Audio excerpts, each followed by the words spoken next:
Cochlear implant surgery అనేది before 5 years చేస్తే బాగుంటుంది, this is the golden period అని ఎందుకంటారు? ఈ వీళ్ళకి ఏంటంటే ఎంత త్వరగా మనం వినిపించేట్ చేస్తే అంత క్లియర్గా మాటలు వస్తాయి. And they can lead normal life, they can go to normal school, otherwise they have to go to special schools, ఇది హియరింగ్ స్పీచ్ లేని వాళ్ళకి. కాబట్టి early diagnosis is very, very important. That's why the awareness we are creating, when the child is born, hearing test would be done. So then you follow the patients. Mild, moderate వినికిడి problem ఉన్న వాళ్ళకి hearing aid ద్వారా వినిపించి మాటలు వచ్చేట్టు చేయొచ్చు.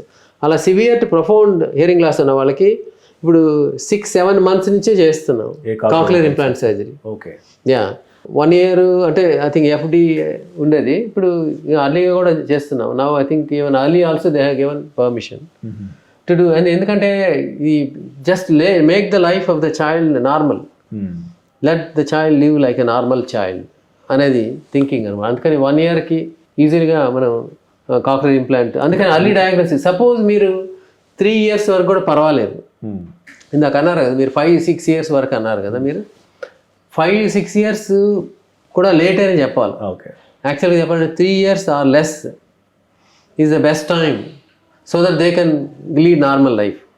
Suppose 5 years అంటే కొంచెం లేట్ అని చెప్పుకోవాలి. 7 years వరకు వినపడలేదంటే అప్పుడు మాటలు రావడం చాలా చాలా కష్టం.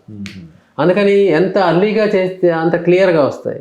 ఇప్పుడు సపోజ్ లేట్ అయ్యే కొంతమంది నంగిగా మాట్లాడతారంటారే, అట్లా అంత క్లియర్గా వాళ్ళు మాట్లాడితే మనకు తెలుస్తుంది ఏదో ప్రాబ్లం ఉందని, అలా ఉంటారు. If you want a child to hear and get normal speech అంటే 1 year is the best, or up to 3 years is also పర్వాలేదు.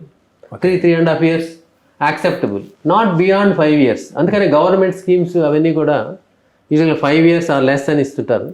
అంటే మెడ్ ప్లస్ లో అదే మెడిసిన్ అదే క్వాలిటీ, మార్కెటింగ్ డిస్ట్రిబ్యూషన్ ఇంకోటి అంటూ వీళ్ళకి అదనపు ఛార్జీలు ఉండవు. అందువల్లే 50 to 80% డిస్కౌంట్ లో మనకు అందిస్తున్నారు.